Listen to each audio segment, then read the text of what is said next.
आपने खाटू श्याम जी के बारे में तो सुना ही होगा कि हारे का सहारा है मेरा बाबा खाटू श्याम।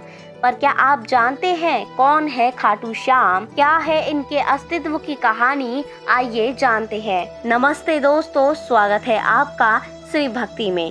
आइए वीडियो को शुरू करते हैं। खाटू श्याम जी को भगवान श्री कृष्ण के कलयुगी अवतार के रूप में जाना जाता है। ऐसा कहे जाने के पीछे एक पौराणिक कथा का हाथ है। राजस्थान के सीकर जिले में इनका भव्य मंदिर स्थित है, जहां पर हर साल बड़ी संख्या में श्रद्धालु आते हैं और बाबा के आगे शीश झुकाकर अपनी सारी परेशानियों का हल अपने साथ ले जाते हैं। लोगों का विश्वास है कि बाबा श्याम सभी की मुरादें पूरी करते हैं और रंक को भी राजा बना सकते हैं। बाबा खाटू श्याम का संबंध महाभारत काल से माना जाता है। यह पांडु पुत्र भीम के पौत्र थे।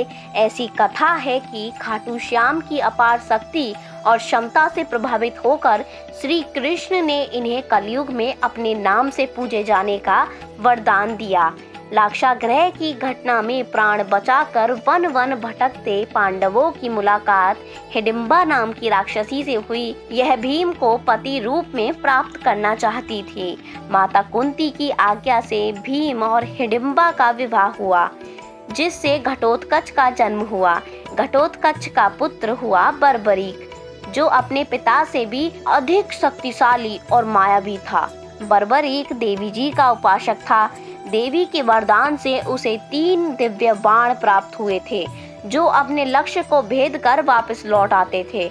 इनकी वजह से बर्बरीक अजय हो गया था। महाभारत के युद्ध के दौरान बर्बरीक युद्ध देखने के इरादे से कुरुक्षेत्र आया। श्री कृष्ण जानते थे कि अगर बर्बरीक युद्ध में शामिल हुआ तो परिणाम पांडवों के विरुद्ध होगा। बर्बरीक को रोकने के लिए श्री कृष्ण गरीब ब्राह्मण बनकर बर्बरीक के सामने आए। अनजान बनते हुए श्री कृष्ण ने बर्बरीक से पूछा कि तुम कौन हो और कुरुक्षेत्र क्यों जा रहे हो?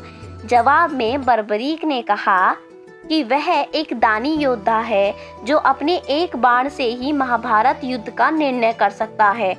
श्री कृष्ण ने उसकी परीक्षा लेनी चाहिए, तो उन्होंने एक बाण चलाया, जिससे पीपल के पेड़ के सारे पत्तों में छेद हो गया। एक पत्ता श्री कृष्ण के पैरों के नीचे था, इसलिए बाण पैर के ऊपर ठहर गया।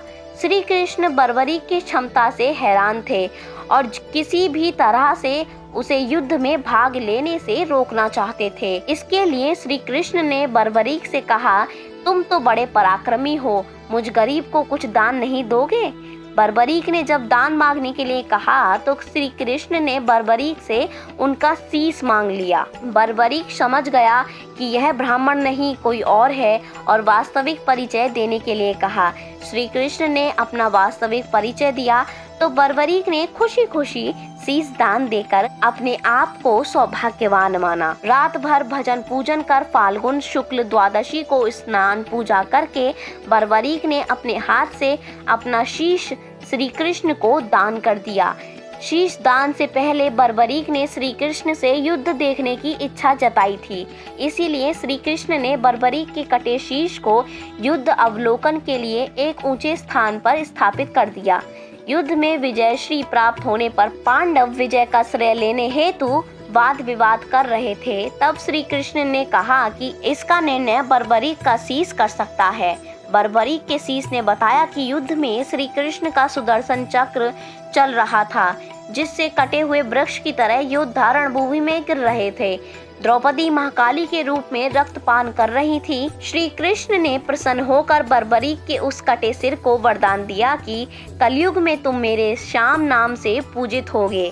तुम्हारे स्मरण मात्र से ही भक्तों का कल्याण होगा और धर्म, अर्थ, काम, मोक्ष की प्राप्ति होगी। तो दोस्तों, कैसी लगी आपको हमारी आज की पेशकश जो थी श्री खाटू श्याम बाबा जी के ऊपर?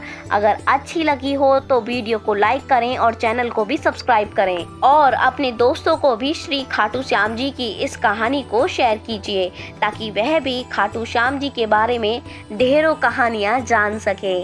तो इसी के साथ बोलिए जय हो खाटू श्याम बाबा की। दोस्तों, आपसे हमारी कोई भी वीडियो मिस ना हो, इसलिए इस श्री भक्ति वाले गोल बटन पे क्लिक करके हमारे चैनल को सब्सक्राइब करें और बेल आइकन को प्रेस कर दें ताकि आपको सबसे पहले नई वीडियोस की जानकारी मिलती रहे। और भी वीडियो आ रही हैं, अगर आपने इनको अभी तक नहीं देखा है तो इन्हें अभी जाके देख लें। धन्यवाद।